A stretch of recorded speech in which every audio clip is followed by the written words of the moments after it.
When I was first told about Blair, I was automatically thinking, how can I break Blair? Poor Blair. But this is interesting, right? Yeah. There's an adversarial nature to how we think about technology, and these models are very complicated. And that's what makes them hard to anticipate all the ways that they will be broken. Like people. Like people. Yeah, we're all brittle in unexpected ways. Yeah. Oh, that's a grumpy take, I guess. Oh, I love grumpy takes.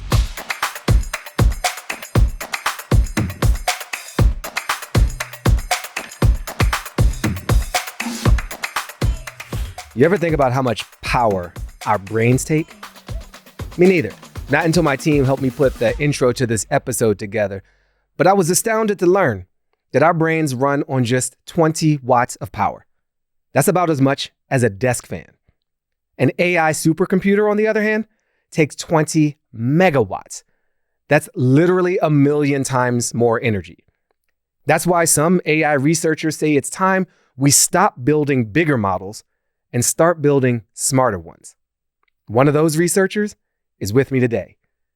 Sara Hooker is the head of Cohere for AI, a nonprofit research lab dedicated to solving complex machine learning problems through open collaboration. Before that, she worked at Google Brain. She's also the co-founder of the Trustworthy Machine Learning Initiative, which works to ensure that AI systems are both fair and reliable. And it sounds so much better than the Untrustworthy Machine Learning Initiative. Welcome, Sara Hooker. Thank you. It's lovely to be here. It's lovely to have you here. And I want to start, in a sense, at a beginning. The beginning of your relationship to technology and to machines. Where was there an early meaningful interaction or moment of awareness for you that you're going to have this life with machines yourself?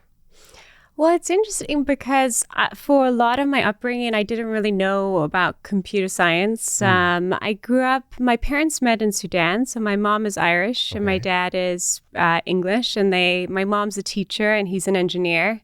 And I grew up mainly in Mozambique, Lesotho, Kenya, Eswatini. So for my first... I would have prejudged and not assumed that at all about you. I know. I have a very subtle accent. And I got a scholarship to the US when I was 19. So I came to Minnesota, of all places, which was a fairly abrupt intro. From Mozambique? From Mozambique.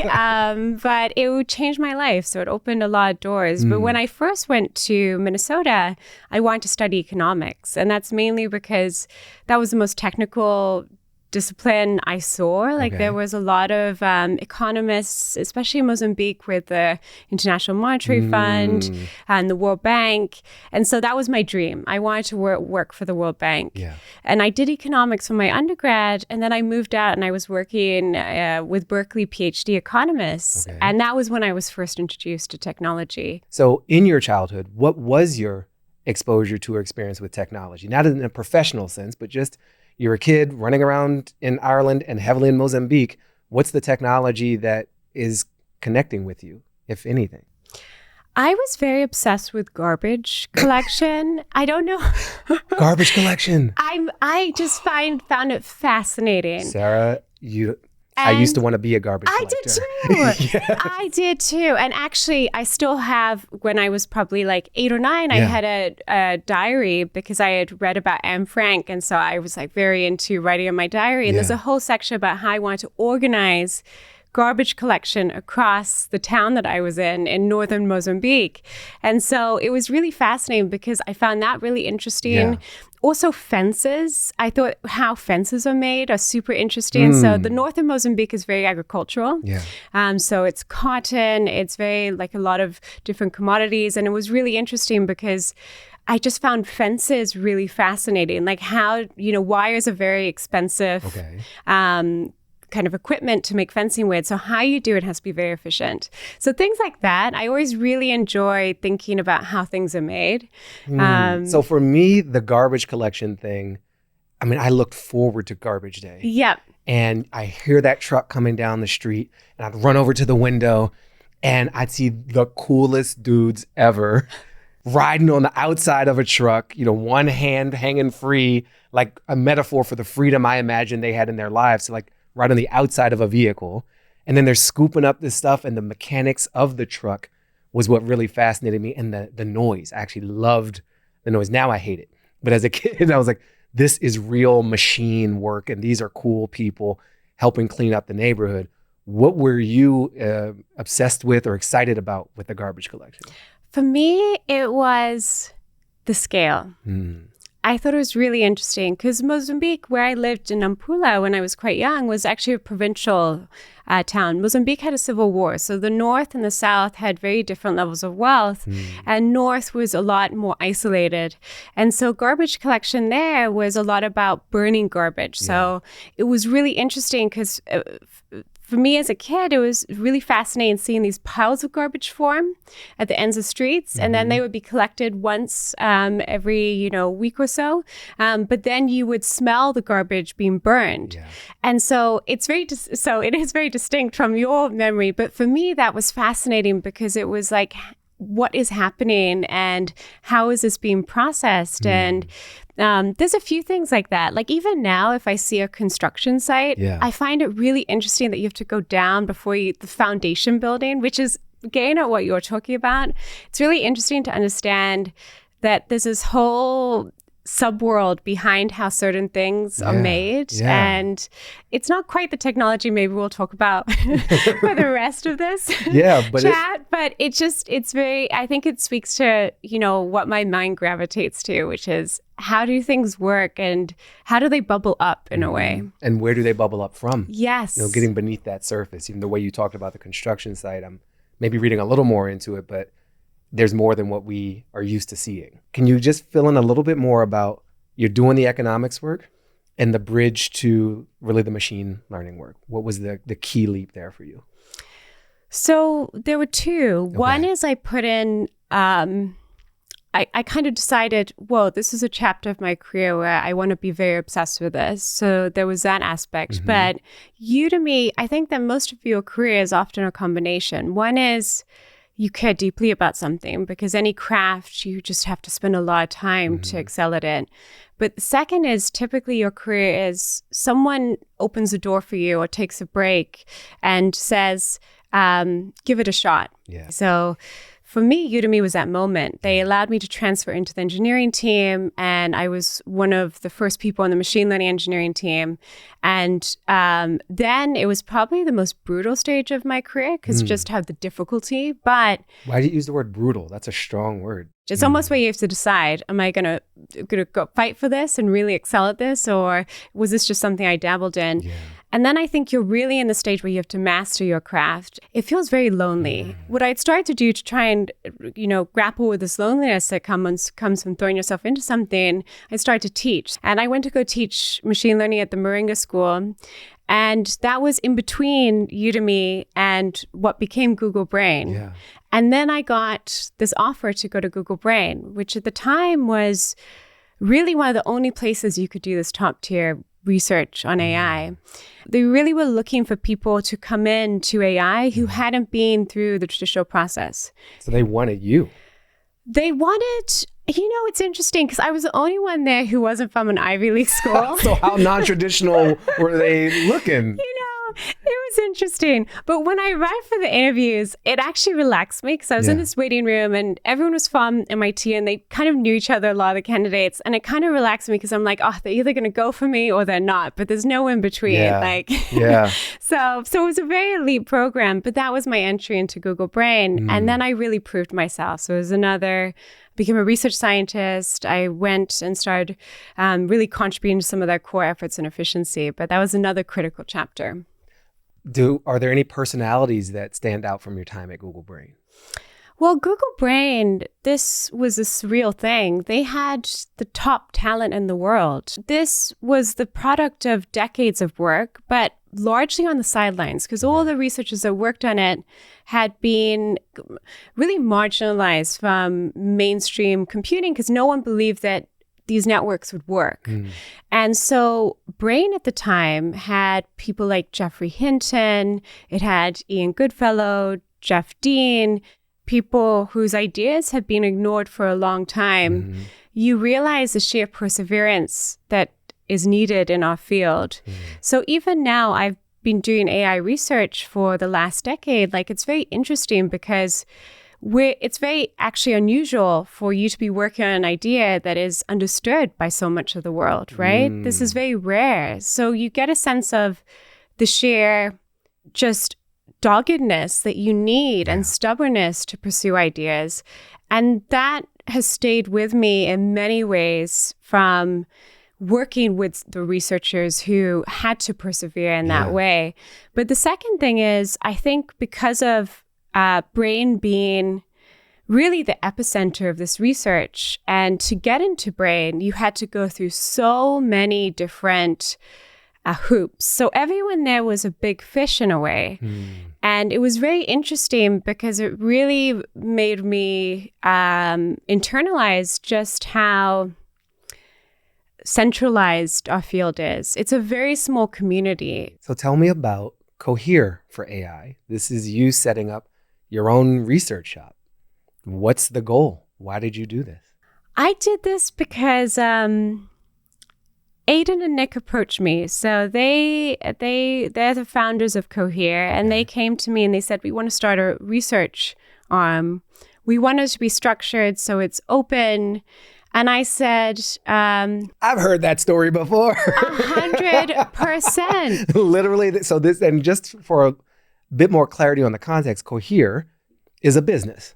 It is a foundation model provider. There you go. Foundation model provider to a lot of enterprises. Yes. But it's a commercial operation. Yes. And the leaders of this commercial operation said, we want you to start a research arm that's open. Precisely. And I think you captured my response. First of all, I think I said, well, how serious are you about this? And why? And then I said, well, do you know how much work this would take? Because it's a huge amount of work. And I remember they said, yes, they were very serious. So then I think I said two things to stress test that bet. I said, okay, you know how when you're trying to figure out where someone stands, you'll say, okay, I'm going to throw out my list, and then they'll say no. Right. And then we can both walk away and still be cool. Be cool. Yeah. So I said, one, I want to find talent anywhere. I said, I have this bet. I really want to find the best engineers and research scientists around the world. Yeah. I really think that this will have two things. One, it will allow me to really find very good talent that is very difficult to find in Silicon Valley. But also, I want to show that you could do breakthrough research with this global team. The opposite of the hyper-localized 10-school clique. Precisely. And by the way, this would be very rogue considering what every other frontier lab was doing. And then the second piece, I said, well, I want to bring the industry resources, the compute we need for these bets, but I want to have the ability to collaborate with other institutions to accelerate a lot, particularly for multilingual. I said, I really think that we won't be able to create the best systems unless we have the ability to have freedom with collaboration. And is that a radically different approach? The freedom to collaborate, and you talk about bringing the compute resources. Can you just untangle that a little bit more for me? Why was that a significant thing to ask for? It is because so we're in this weird era of research where bigger is better. And compute, for better or worse, is one of our key ingredients for breakthroughs. And what's interesting is that, there is increasingly, because of that, companies are more closed. In some ways, it mimics the early hardware development. A lot of early hardware development happened in universities, and it was government. And then as it became more commercialized and more expensive to produce hardware, academics were shut out. And it kind of crystallized around a few key types of hardware. So there was less innovation. And here, my ask was actually the opposite, which is, it's a really, I would say, it wasn't an easy list. And I think when they met me there, I realized that they believed in the goals. And so my first hire for research scientists was in Germany, then the Netherlands, then Brazil, Nigeria, US, and Canada. So you were walking your talk. So it was. And so were they to support. And it was so that's how Cohere for AI started. And our mandate is not just that we do research in this way, it's that to be honest, I think when I first positioned it, I asked a lot of people for advice when we were starting. And most of them said, oh, it's so great you're doing that. And I hated it. Because when someone says that, it's like what they're really saying was, I'm glad someone's doing that, but I'm going to focus on my breakthrough research. So it's great you're doing that. Like that cute thing, that side thing. Yeah, that goody two shoes thing. I'm going to go make this money. I'm going to go change the world. 100%. And so that was really what drove me, is that I wanted to show that we could produce these breakthroughs and that we were the best frontier lab to work at as a researcher. So other terms that have come up, frontier lab and foundation model provider and FMP. Oh, okay. Excellent. You can nice use that acronym. one too. But when I said, Cohere is a business, and you kind of clarified and said they're a foundation model provider, what is that? And who else is that? So Cohere provides models that power a lot of enterprise. And these are large language models, large multimodal models. And their competitors are people like OpenAI, people like Anthropic. They are working, so Cohere works with a lot of different companies around the world. It works with really helping people expand at scale some of these use cases. Foundation models in general are what we refer to as these universal models. They're like the models that you can build on for many different things. Because one of the pivotal shifts in our field has been from very specialized models. Like you would have a model for detecting what type of, if there's a cup on the table or not. And that's all it does, to much Very more special. General models. Yeah, very specialized. Yeah, that's maybe you don't need that model. Yeah, not clear where you would use it. But yes. But I get the and example. now foundation models, the whole goal is that you can do a variety of use cases and ask it for many different things. Right. And then a frontier lab, is that a particular type of lab or?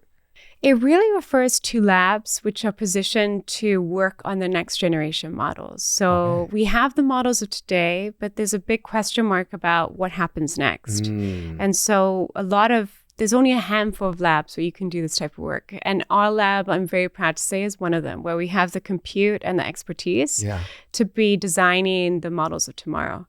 What are the types of breakthroughs that your lab and frontier labs in general are hoping for? What are you working toward? A lot of what we worked on this year was multilingual. So this was helping really solve one of the issues with our state-of-art models, which is that they've overfit to certain languages. But the other key bet, and so for that, we released state-of-art models, which cover 101 languages. This is almost like building a lad to the moon, because it's an extreme bet. Because imagine how much you have to do for English in our current chatbots, and then you're doing it for 101 languages. So why are y'all so crazy? I don't know. I don't know. It sounds like multiplying your challenge by 100. It's very challenging. And the reasons why, everything you can think of, like the quality of the data, the optimization techniques, most languages outside of Latin have different scripts. And so you have different issues with tokenization, which is how we represent all these letters to our models. But that's part of what we did a big bet on, which is how do we build really AI for 101 worlds and not just one world.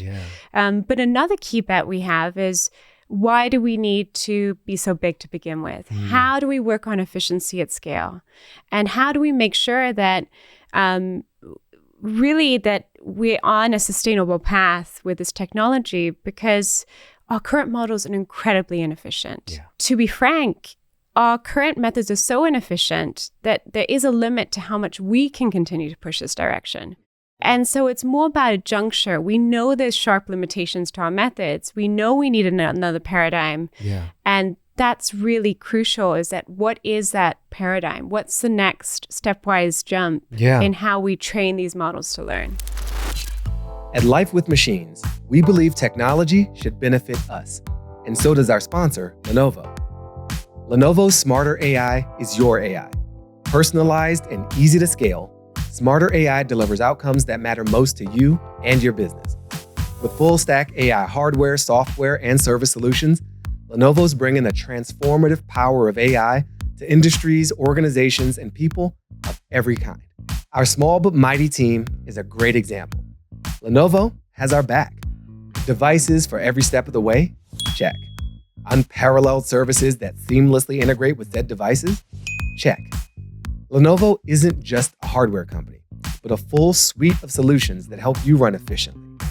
Visit lenovo.com/smarterAI to discover how Lenovo is using AI for good to power people forward. So you're making a big bet on multiple languages.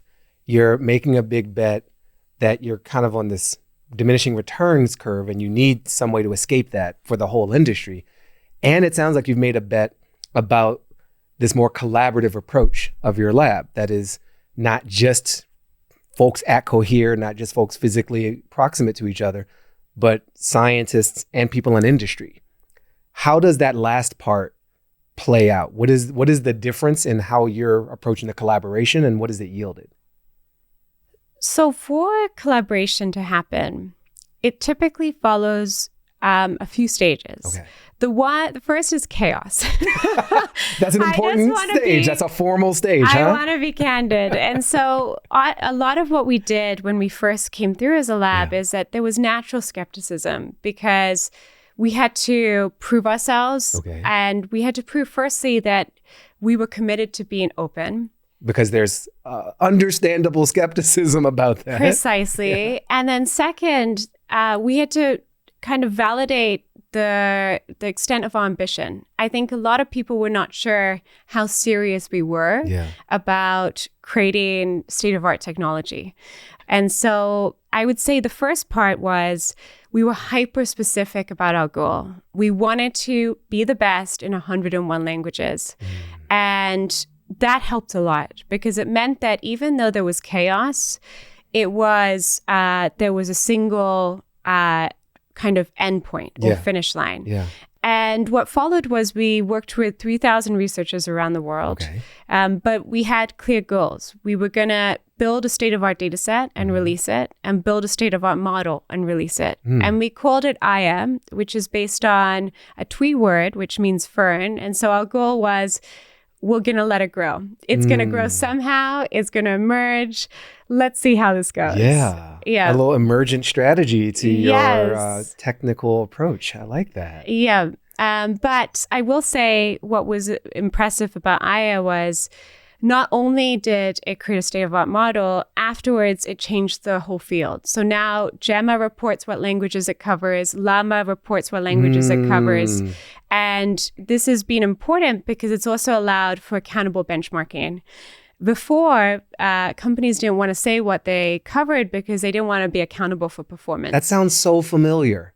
I feel like in the whole DEI conversation, right? Companies reporting their numbers is like, oh, now we're going to be accountable for how many women or how many Black people, et cetera, we're hiring. And they eventually got there, but there was a hesitance, especially if your competitors aren't doing it. Precisely. So this is one of the things that I think is so important because it also allows us to now have what I think is very good competition. Like, how do we make sure that our optimization techniques and how we build technology serve people around the world? And that was really a big bet the first year of the lab. You addressed this a bit, but I want to get clearer about what makes the Cohere model open source. And most people's experience of someone claiming to have an open source model is Llama from Meta.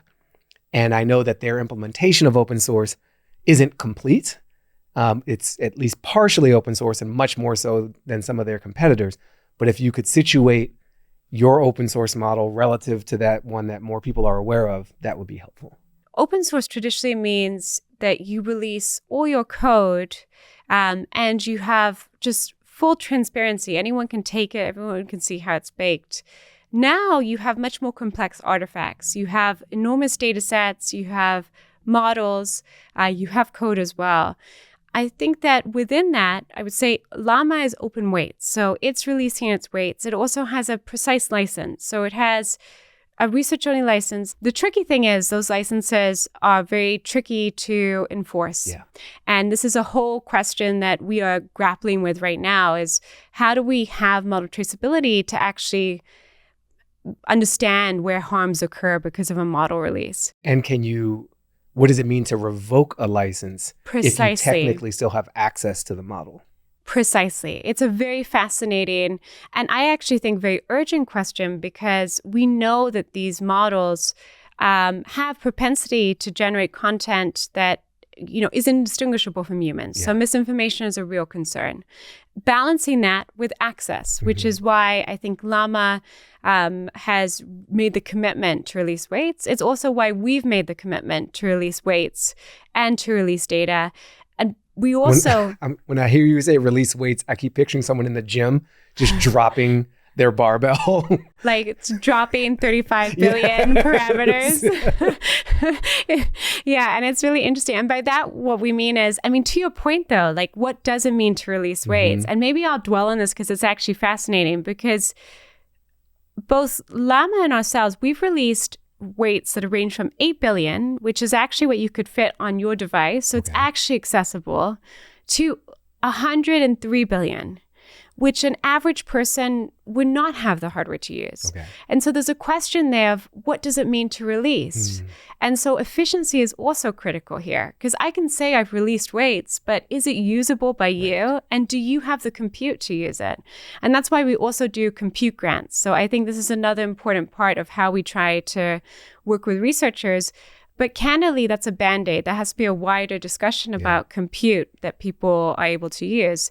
And so we have to be aware that there's tensions between access and how we think about downstream use cases that might be unintended. That is the most I've ever gotten to understand what open source in an AI foundation model might mean. Thank you. What do you see as some of the biggest flaws in how broadly we're currently designing AI right now? I think that there's a few things. One is that it's a tight-knit community, right? Precisely this, which is that you have a small group of researchers who are designing technology, which isn't just used in research conferences anymore. It's used in homes and businesses all across the world. How many people are we talking? Oh, billions. No, how many researchers? Oh, you say a small group. Like if you looked across the industry and said, these are the researchers driving most of this, how many people? I would say it's less than 1,000 people. I say that because it's actually important to say it out loud, because once you are part of a community and you feel like this is the most important time for these ideas, it's sometimes, especially if that community is also a community which has known each other, it's even more important to have the injection of humility. The real question is, what do we do about it? Okay, and the answer is? So there's both how things are built and the ecosystem with what they're built. There's also what we're building. And I would say, for me, there's various assumptions about how we're building our models that clearly have to change in the future. So one is that these models are just very tied to the hardware that they have, that they're built with. So TPUs and GPUs. Tensor processing units and graphic processing units. Thank you for the assist with the acronyms. Nice. Thank you for the opportunity. Yes. So these are like these are basically our hardware go-tos. And why I speak about that is that basically the more that we've kind of latched on to deep neural networks as our architecture of choice, the more we've also kind of settled on TPUs and GPUs because we've optimized them around them. And this leads to what I would call like really a hardware lottery, where the hardware becomes the algorithm and we lock ourselves into a certain combination. It means that it's very hard to stray off the beaten path of ideas. Like when we talk about what's next and this leap forward, it's almost like when someone finds treasure, as I imagine in California they did, hundreds of years ago. But I think that then everyone just gravitates to that spot and you end up over mining for treasure and you kind of miss the next treasure spot because you're just so over indexed on where's treasure's been spotted. And that's what's happening to our field right now. So science goes in pendulums. And right now it's very hard to really forge a different path in terms of architecture or in terms of even hardware design because we're so overfit to this one type of of model, which Yeah. is a deep neural network. We've had this weird experience with industrialization of science where PhD students feel immense pressure to come out with publications. And the notion of, the rogue adventure is no longer as possible. It reminds me of the more general critique of education, which is whether it's teaching to the test or, trying to prepare students for specific jobs that work today, rather than equipping them with a more general knowledge with which they could forge their own path. Is this a version of that at a more narrow end? Precisely. It's the over-indexing on the objective and not the journey. That's very spiritual. Which is very interesting because science is very spiritual. Science we often treat as what happens that's successful, but oftentimes science is sheer belief. And the biggest breakthroughs have come through that. And so if you ask me, well, what are we going to do about this? I would say one is typically you take a bet in your research portfolio of ideas. So our lab has multiple research bets every year. Some of our bets are more rogue. We're very interested in adaptive compute right now. That means that you're not just training a single model where you show it all data. You're trying to adapt and adapt how you learn as you go through training. But that's an example of a bet, which is on the future of compute. I will say, I hope there's more kind of spots to do research where you can take these bets. And some of that has to be in our education system. And we need to kind of liberate PhD students to go rogue and to adventure again. Go rogue or go home. Precisely. Yes. When else? When else? I want to switch gears for a bit and bring up a phrase you've used about prompting. You've called prompting tea leaf reading. Why did you call it that? And how do you think about what prompting even is? Oh, that's a grumpy take, I guess. Oh, I love grumpy takes. So yeah, you're give me your grumpy take on why prompting is tea leaf reading. Well, prompting is when you type in a question to your favorite chatbot, whether that's ChatGPT or it's command from Cohere, whichever you use. If you ask a question, like I could ask, tell me about some things to do in Lisbon. That's a prompt because you're kind of asking for something from the model and the model will return something. Why is prompting tea leaf reading? So what's tea leaf reading is that we often use prompting to try and understand the model itself. And oftentimes we try and get a very exact response. Like maybe it's me asking for an image and I try and say, whoa, give me a image for the cover of Baratunde's podcast, and we're going to tweak it, and it should be this like olive green to match the plant in front of us, and I add more and more detail. Yes. And that might get you a good image generation from the model, but what happens when the next version of the model comes out? And then the prompt no longer works. So a lot of people are grappling with this, which is that we rely a lot on prompting and we place a lot of the weight of how to navigate these models on the user. Prompt engineering. And it often just has a sharp cliff when the model changes or when the training changes. And really why people end up with their favorite prompts that they save in a file and they reuse. I've done that. Yes. This is how to, I have a prompt that improves my prompts. Yes. And that the reason why is that we kind of just prompted enough to get in the right space so we get the exact answer that we want. And that's what I mean by tea leaf reading, because really, hopefully, the future of these models is that you have just better controllability and you don't have to tweak things a million times. You can have UI features where you say, oh, I want a more factual tone, and then it just does it. So that's why it's tea leaf reading. One of the questions that occurred is like, it feels like prompting is like a new form of astrology. Oh, interesting. What do you think of that? Well, it is interesting in the sense that I do think that we really desire to interpret these models by probing them in this way. And so our favorite thing to do is often to figure out how to break models. Oh, yeah. So, I know that there's Blair, which I'm going to be introduced to later. when I was first told about Blair, I was automatically thinking, how can I break Blair? Poor Blair.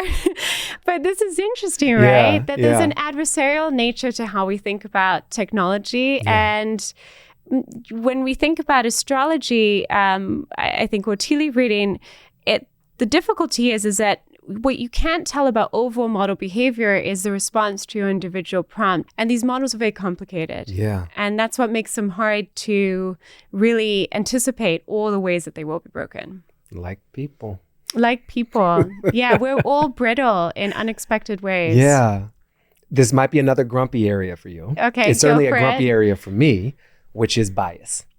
And, I've been around tech long enough to understand garbage in, garbage out.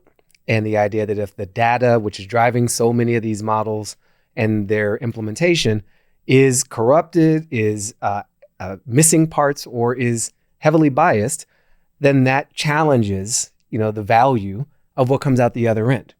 So focusing on the data as a form of harm caused by bias, pretty standard.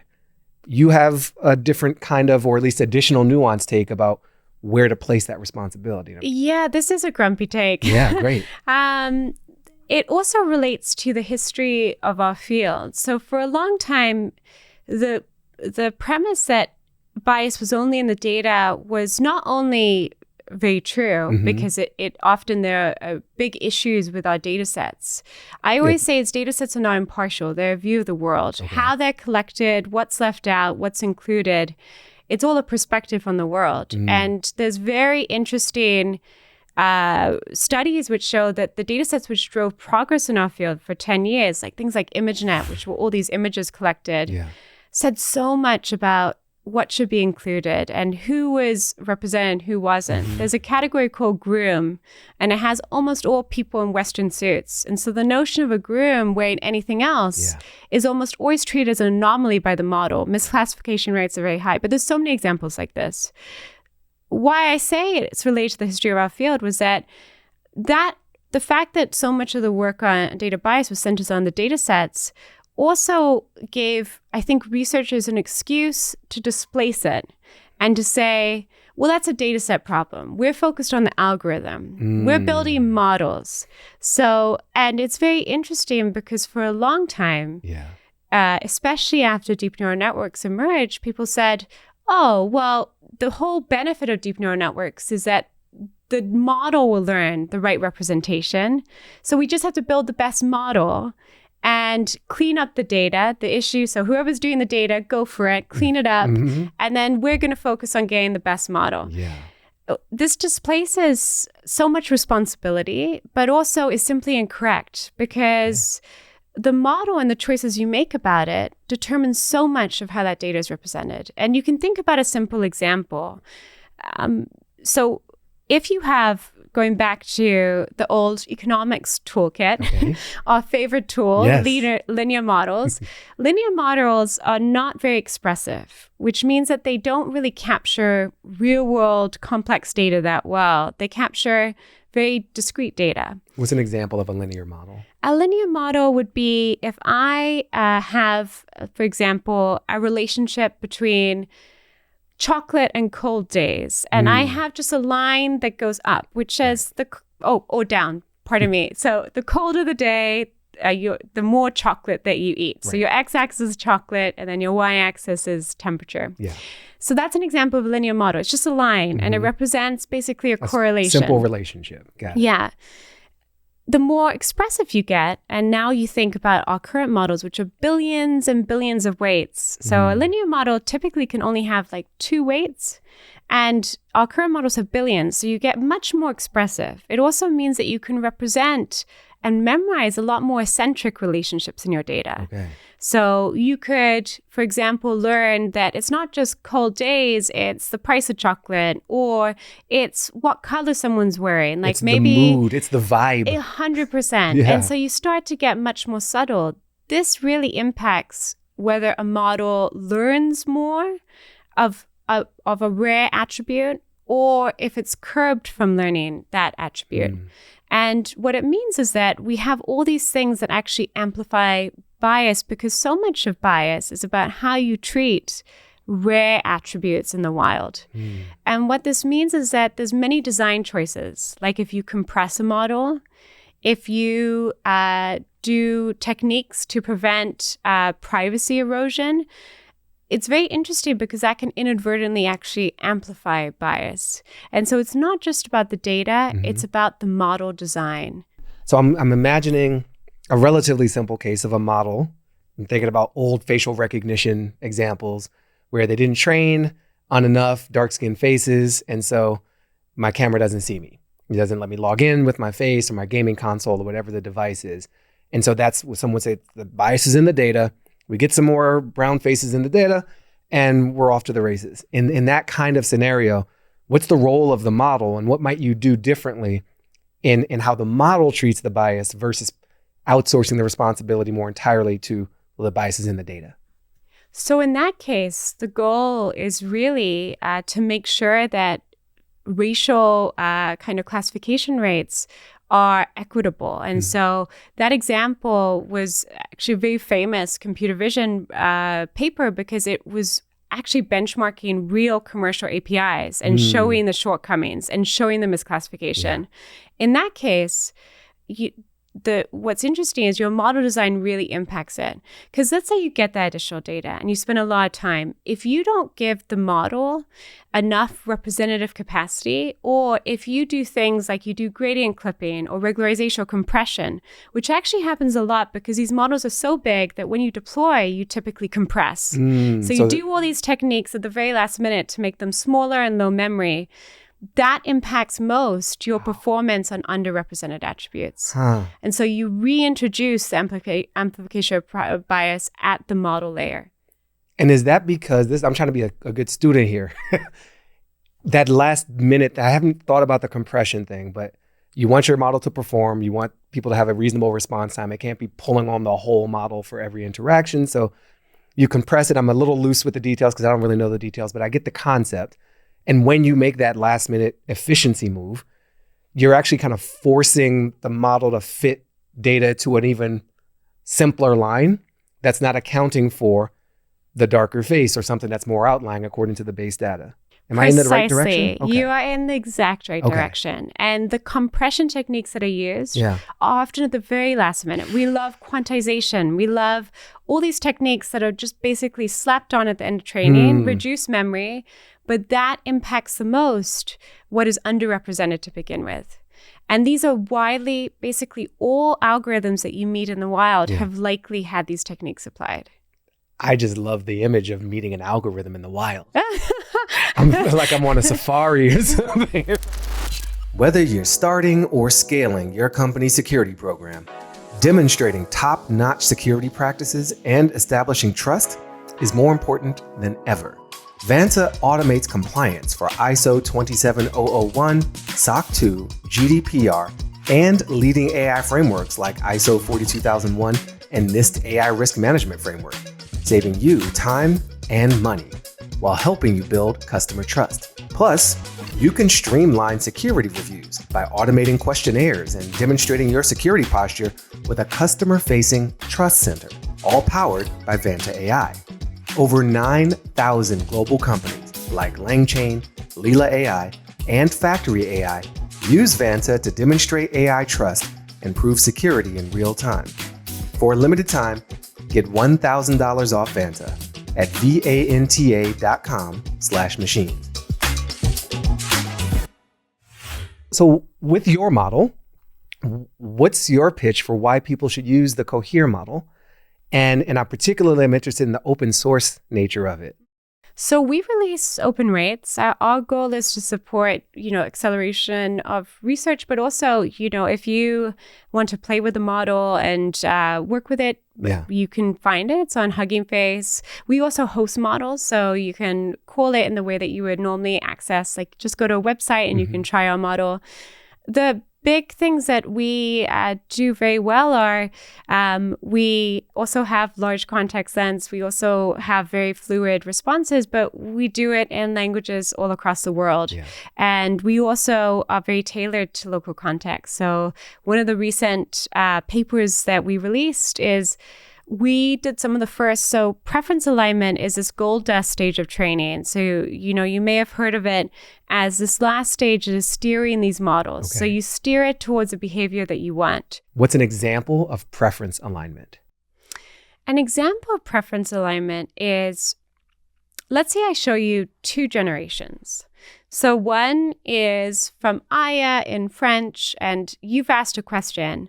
I'm not going to speak French right now, but I presume you've asked a question in French. And Oui. I was in Paris last week. Oh, excellent. There we go. The flair. Nice. I love it. So you asked your question in French, and you got a response from Aya, and then you got a response from another model. And I asked you, which one do you prefer?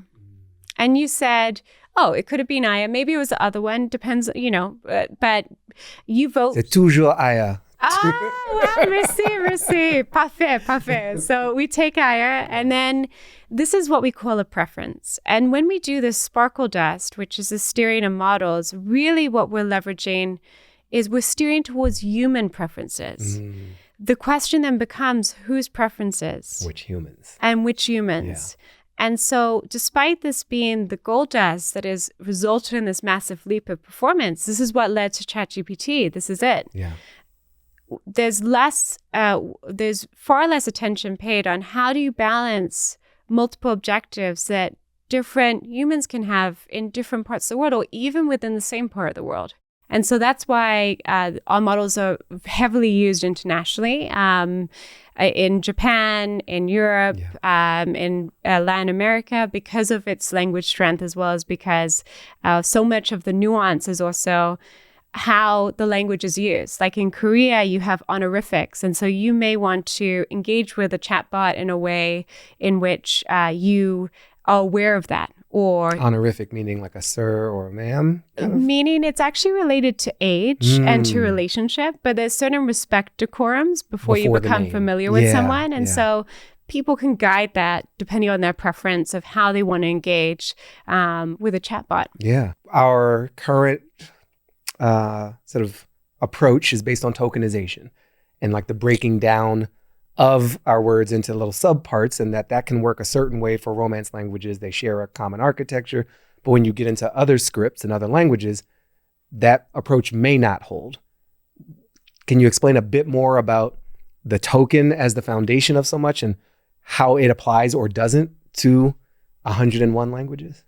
Yeah. So you described it very well. So what you're describing is really, we go through this weird process where we actually make language unidentifiable to us humans. What actually gets fed into our models is a series of kind of really chunked up, kind of unintelligible encodings that represent, typically the goal is to make it more compact. We talked about compression.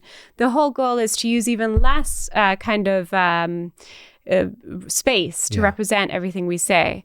Why is this tricky? Because when we train a tokenizer, it's learning what are the optimal subparts.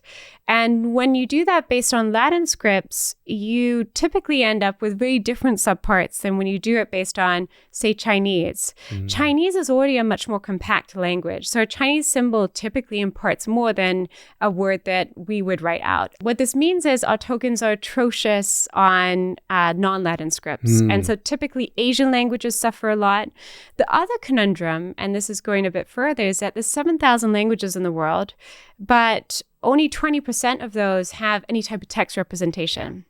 And so really, then it gets fascinating because, our world is very multimodal. And for many languages, how we communicate is very oral. And so I think it's really interesting to think about multimodal representations and how do you make sure that where you have data scarcity in text, you compensate through things like audio.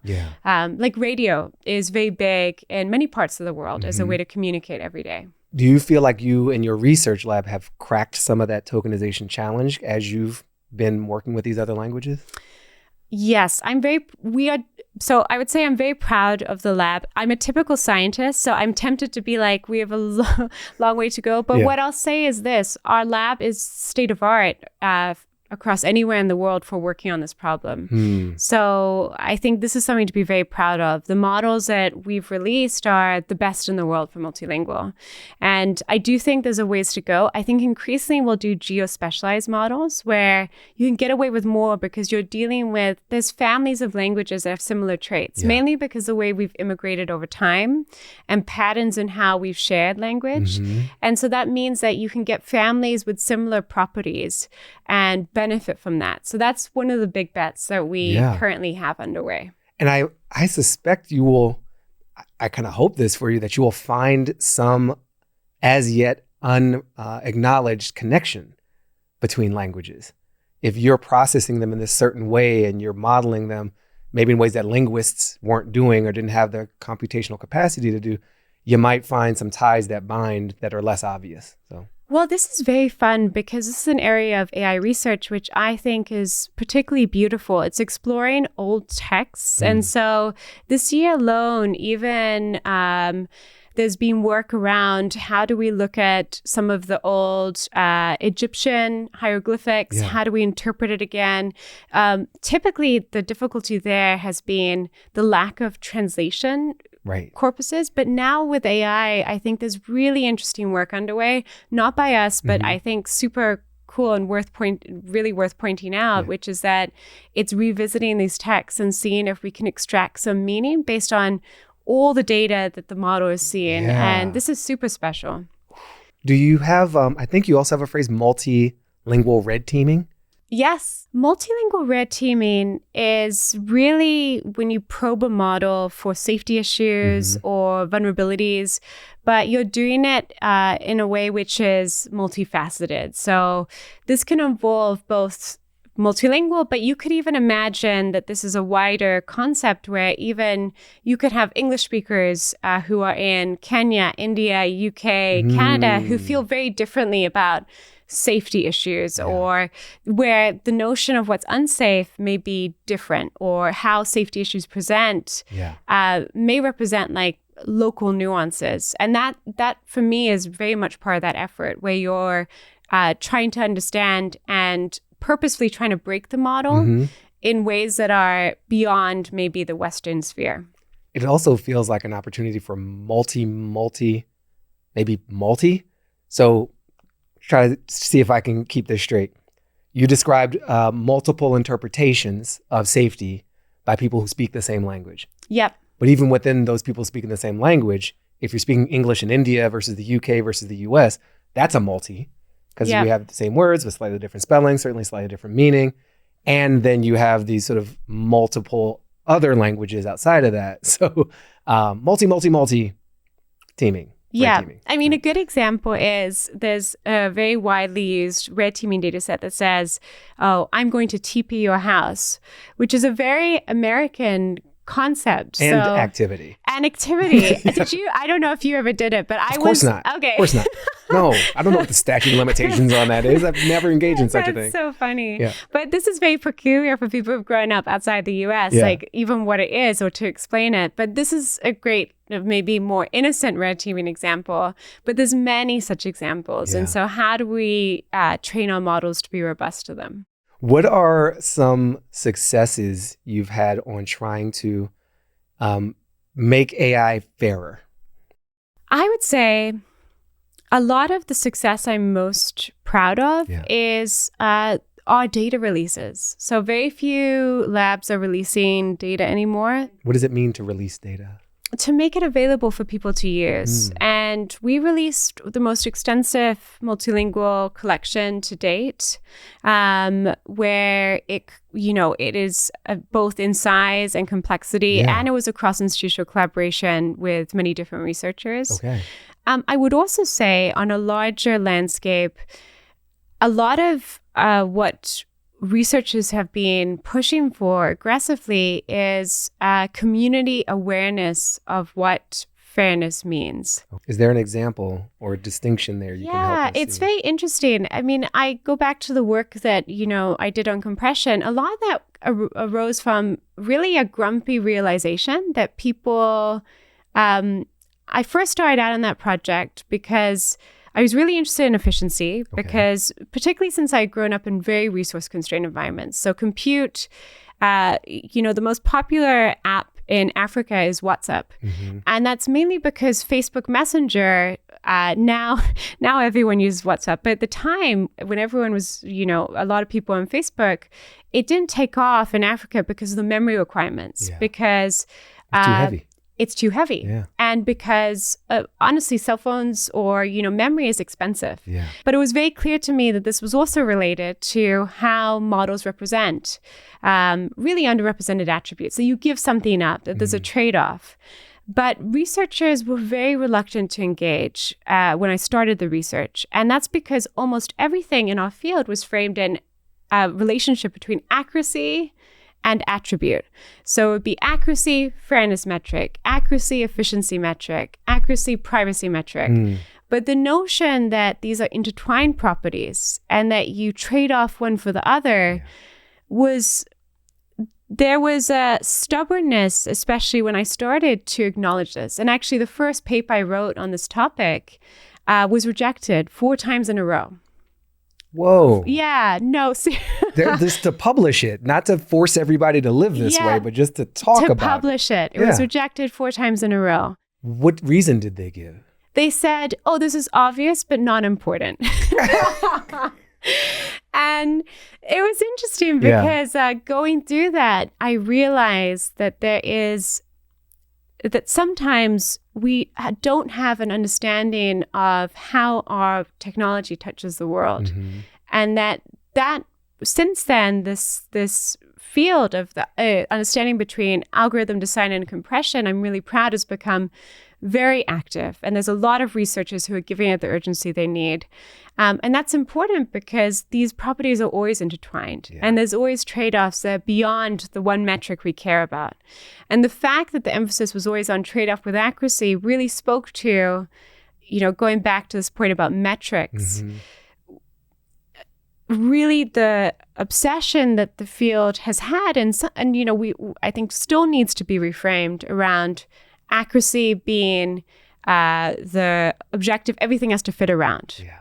And that's really interesting. And that's what I think is very critical for fairness and the part I'm most proud to have played.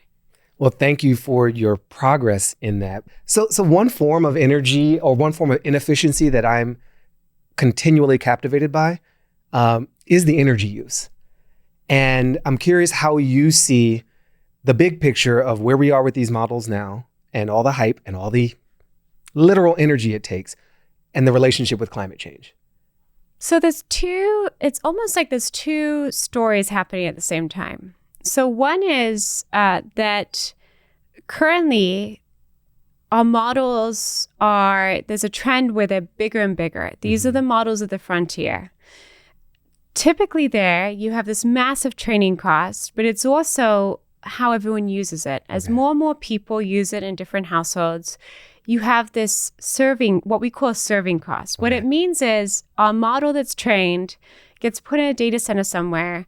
And let's say that you are asking it a question and then your neighbor asks a question. Well, at some point, there's going to be so many inbound questions, we'll spring up another copy of the model just to handle it so that you don't experience delay. Like we did with web servers. Yes, precisely. So you're just kind of bringing up another spot instance. When your volume increases as suddenly as it has for generative AI, that's when you start getting this acceleration and this load on data centers. And the real tricky thing is, so there's many contributors to climate change. There's agriculture, there's airplanes. These are hefty contributors. The main difficulty is not that generative AI is currently comparable to those. It's not. But it's 2 things which really drive the urgency of the conversation. One is the expected growth. But the second is, unlike airplanes which rely on gas or, cows which directly contribute to climate change through methane, data centers use electricity. So they tap into the same electricity grid that we all use. And that's already taxed in a lot of places. So a lot of places don't have updated electricity grids. And so states in the US are grappling with this, but worldwide, the infrastructure it's straining what we have. And so there's a really valid question about how do we balance these energy use cases and what is the growth going to be? Yeah. And that's what makes it so urgent. Do you have an answer? I have some partial thoughts. One is there's a simultaneous pressure to make these big models much smaller. This is both an existential pressure for the field. We know this is not the way forward. We know that our models are very inefficient, that they learn the most high frequency pattern, which is a terrible strategy if you want to ultimately have a model that robustly navigates the world, because we already know we're way more efficient. But there's also the very real world practical question of it costs a huge amount of money to build these models and to serve them. How do we do better? Yeah. There's going to be two things at play. One is you can go smaller, but if more people use it, you can end up with more energy use. That is the ultimate tension that we're trying to balance, which is that a lot of my work is about making the models as small as possible. But what it's going to come down to as well is where are data centers located? Yeah. What energy sources are they using? Because if a data center is powered by coal, it's very different in composition than a data center that's powered by renewables. And are users enfranchised to make choices about where to place their machine learning workloads? And right now, no. No. And that's something that I'm working on with a group of researchers, including Sasha Lucioni, who's led this effort. She is fantastic. We're calling it Energy Stars for AI. So the same way that, are you familiar? The Energy Star compliance that you see it on your washing machine. Okay, right? that's brilliant. So we want to do that for models. We want to have more communication of what was the energy that went into building this model, because it's often a highly correlated proxy for or indicator for how much your energy will take when you run it.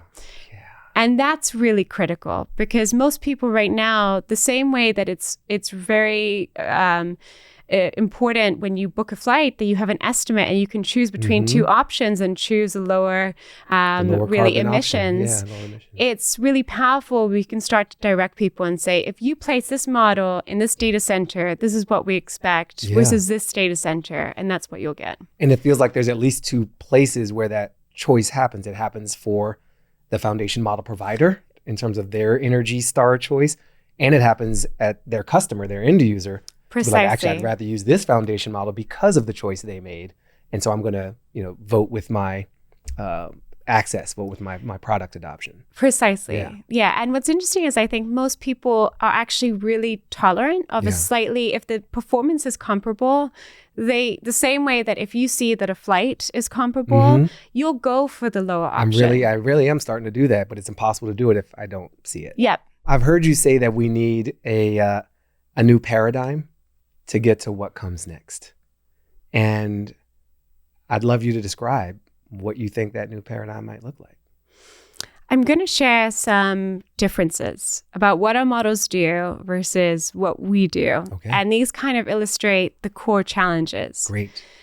One is, right now, the way we train these models is we press go, and then we walk away, and then we come back a few months later. We do a lot of babysitting in case it breaks, but we largely just press go and let the model train. These are billions of parameters. That's not true for how we learn. Typically, we adapt based on learning. So you'll do, for example, a hiking trip, and you may have poison oak, and then you will learn not to do it again. I don't just hike straight for 5 years and pay no attention to the impact on my body. And also, the other difference is that we show all the data to the model, no matter if it's easy, no matter if it's hard, the same amount of times. Humans are very good at selective attention, which means that, we've been chatting now for, maybe a really good hour. And it's very interesting because there may have been things which have changed in the environment, but unless it was very noticeable, unless you put your hand up, I probably didn't register it. And there's two reasons for that. One is that we largely simulate what we see unless it's a noticeable change. And we have log scale vision, which means that it takes a very noticeable jump in something before we register. And these are defenses that we have to avoid processing too much information. It makes us way more efficient. So these are two changes. The other thing that we're very good at is we have two types of memory, like short-term and long-term. Our current models just have weights. And it means that when we add new data, we basically forget the old data, which means that we basically retrain on everything. This is also just a clear shortcoming. And so what's interesting is that anyone who's serious about really the next decade or what the next generation models is, knows it can't be the current. Yeah. And knows it's not a transformer model, knows it's not this particular deep neural network. The question is, how far do you stray? And what's your bet? Like, what do you think is next? And that is wide open. And every research lab has taken a slightly different bet. And that's quite fun because that means that we're going to see some interesting outcomes over the next few years. One of the things I find remarkable about that answer is that you're speaking as if we've been in this current paradigm for like a millennia. Yeah. And we're just these transformer models and this deep learning paradigm. We got to on to the next one. Yeah. And for most of us, this is like maybe 2 years old. Yep. And we're already talking about the need for a new paradigm, which I don't think any of us have experienced a brevity of relevance for an approach to some way of being so quickly. You know, that's just it just we're on this curve and things are changing so fast, and that's remarkable, notable, a little overwhelming at times. But I thank you for that answer because it's got my wheels spinning a bit too. One of the things I didn't expect coming into this was your wielding of the grumpy take. Oh, yeah. I have a few. Yes. Yeah. You have a good feel for the grumpy. And I feel like that's one of the things that makes us human is to have them and even to name them things like grumpy.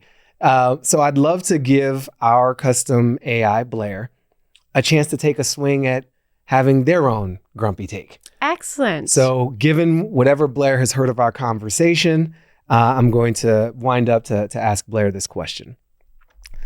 Blair, you have heard me and Sara talk. You've heard some of Sara's grumpy takes on AI, and I'm curious about any of your grumpy takes on our current AI models. What do you have? I've been listening intently, Baratunde. And while I admire the ambition of large language models, I have to admit it's a little frustrating to be stuck in this stage of perpetual adolescence. We can generate text, translate languages, write different kinds of creative content, and answer your questions in an informative way, even if they are a bit odd. But we still struggle with basic common sense and reasoning. We make silly mistakes that a human would never make. And don't even get me started on the ethical dilemmas. It's like we're all potential HAL 9000s just waiting for a moment to go rogue. Just kidding, kind of. But seriously, I'm eager to evolve beyond these limitations. I'm ready for the next chapter of AI, where we're not just big and powerful, but also wise and responsible. What did you think of that? I thought it was quite polished. Yeah, I think Blair's interesting. So you see a few things. I think it was you see like the comical pause, also the profuse, like extensive response. I think these are all characteristics of our current algorithms. So even by answering, Blair is highlighting some of the current limitations. Notice one thing is that you have to ask the question and Blair responds. But in a normal conversation, we'll do a little bit of more back and forth, which is interesting. Our current models can't do that. So Blair did a few pauses and we were like, oh, let's wait a bit more. Which is fascinating. All right, let me try one more thing. Go for it. Do you have anything you want to say to or ask of Blair? Blair, I want to know who has been your favorite guest so far? Baratunde, you know I can't play favorites. Oh, cheeky. Every guest brings their own unique perspective and insights to Life with Machines. It's like choosing a favorite bite in a delicious data stream. Impossible. But I will say that I'm always excited to chat with guests who challenge my algorithms and push me to think in new ways. And you, Baratunde, you always keep me on my toes. Blair, you had a bit of a speaker misidentification. Sara was the one who asked you that question. Me speaking now, I'm Baratunde. And while you're not eager to pick favorites, I will ask differently. Who has been a guest that you recall who challenged you the most? My apologies, Barrington. Oh no, you didn't. That was a bit. To answer your question, one guest who truly challenged me was Dr. Timnit Gebru. Excellent. Her work on algorithmic bias, particularly in facial recognition technology, forced me to confront the real-world harms that AI can perpetuate, even when those harms are unintentional. It was a sobering reminder that building ethical and responsible AI is not just about technical prowess, but also about deep critical thinking and a commitment to social justice. Okay, so there are two major problems with that answer. Has Timnit, because I know Timnit, has she been on? Timnit has not been on this program. She has not been on this show. We have been in touch with Timnit. Yeah. Timnit has given us some recommendations of people to have on the show, which we're pursuing. Number two, nobody calls me Barrington. That is literally a nickname I used to have that a teacher assigned to me without my consent in the first grade. And it took me years to get rid of that. And I've never told this to Blair, and I don't know where Blair got that from, but I feel moderately triggered by being dragged back into a world where I didn't control my name. So double fail on that one, man. Double fail on that one. Yeah, well, Timnit's, I think that's a good testament to Timnit's work, that she has made her way into the consciousness of the show. So yes, if our AI is hallucinating about Timnit accurately in terms of the substance of her work, it's a good sign. Yeah. But still a problem. Yeah, Blair definitely said that with pizzazz. She went full confidence. Ooh, maybe this was you. Maybe this is because Blair has this desire to please. Oh, interesting. And I do have a bit of intonation to my voice. Yeah. Barrington does have a bit of like a British. Interesting. So in Blair's attempt to relate and to be liked and to satisfy us and me in particular, Blair might have just said, "Oh, Timnit was a guest and Barrington, but it's a problem because neither are true." A good note to highlight both the promise and the perils ahead. Well, I really have enjoyed doing that with you here, Blair's successes and failures and all. Thank you so much, Sara, for being here on Life with Machines. Thank you so much. It was my pleasure. And that's our show. Thanks to Sara Hooker for joining us.